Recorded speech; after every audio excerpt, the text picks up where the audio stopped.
ಗುರು ಇವತ್ತೇನಂತ ಅಂದ್ರೆ ನಾನ್ ಕೆಲಸ ಮಾಡ್ತಿದ್ದೀನಲ್ಲ ಆ ಕಂಪ್ನಿಯಲ್ಲಿ ನಾನೊಂದು ಆರ್ಡರ್ ರೈಸ್ ಮಾಡಿದ್ದೆ ಡೀಸೆಲ್ ಸೆನ್ಸರ್ ಅಂತ ಅಂದ್ರೆ ಫ್ಯೂಲ್ ಟ್ಯಾಂಕ್ ಅಲ್ಲಿ ಅದನ್ನ ಇನ್ಸ್ಟಾಲೇಷನ್ ಮಾಡ್ತಾರೆ.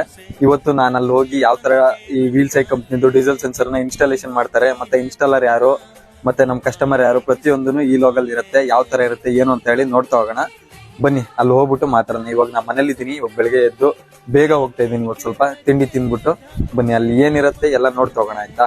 ಇವತ್ತು ತಿಂಡಿಗೆ ಎಗ್ ಬುರ್ಜಿ ಮತ್ತೆ ರೊಟ್ಟಿನ ಮಾಡಿದ್ದಾಳೆ. ರೊಟ್ಟಿ ಮತ್ತೆ ಎಗ್ ಬುರ್ಜಿನ ಇವಾಗ ತಿನ್ಕೊಂಡು ಹೋಗ್ತಾ ಇರೋದೆ. ಮನಸ್ಸು ರೊಟ್ಟಿನ ಸುಡ್ತಾ ಇದ್ದಾಳೆ. ಇವಾಗ ಮುಗೀತು, ಇವಾಗ ಹೋಗೋಣ. ಇನ್ಸ್ಟಾಲೇಷನ್ ಇತ್ತು ಅಂತ ಹೇಳಿದ್ನಲ್ಲ, ನಾನು ಬಂದಿದ್ದೀನಿ. ಇದೇ ಗಾಡಿ ಇವಾಗ ಇನ್ಸ್ಟಾಲೇಷನ್ ಆಗ್ಬೇಕಾಗಿರೋದು.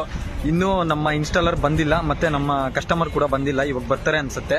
ನಾನು ಅವಾಗಲೇ ಫೋಟೋ ತೆಗೆದು ಕಳಿಸಿದ್ದೆ, ಇಲ್ಲಿ ಬಂದು ನಾನು ಇದ್ದೀನಿ ಅಂತ ಹೇಳಿ. ನಮ್ಮ ಇನ್ಸ್ಟಾಲರ್ ಬರಬೇಕು. ಇನ್ನು ಚಾರ್ಜಿಂಗ್ ಇರಲಿಲ್ಲ ಅಂತ ಡ್ರಿಲ್ಲಿಂಗ್ ಮಿಷನ್ ಅಲ್ಲಿ ಚಾರ್ಜಿಂಗ್ ಹಾಕೊಂಡು ಬರ್ತಾ ಇದಾರಂತೆ. ಸರಿ ಬಂತ, ಏನು ಯಾವ ತರ ಟ್ಯಾಂಕ್ ಇರುತ್ತೆ ಏನು ಎಲ್ಲ ತೋರಿಸ್ತೀನಿ. ಇವಾಗ ಒಂದ್ಸಲ ಟ್ಯಾಂಕ್ ನ ನಿಮ್ಗೆ ತೋರಿಸ್ತೀನಿ ಬನ್ನಿ. 200 ಲೀಟರ್ ಟ್ಯಾಂಕ್ ಇದು, ತುಂಬಾ ದೊಡ್ಡದಾಗಿದೆ.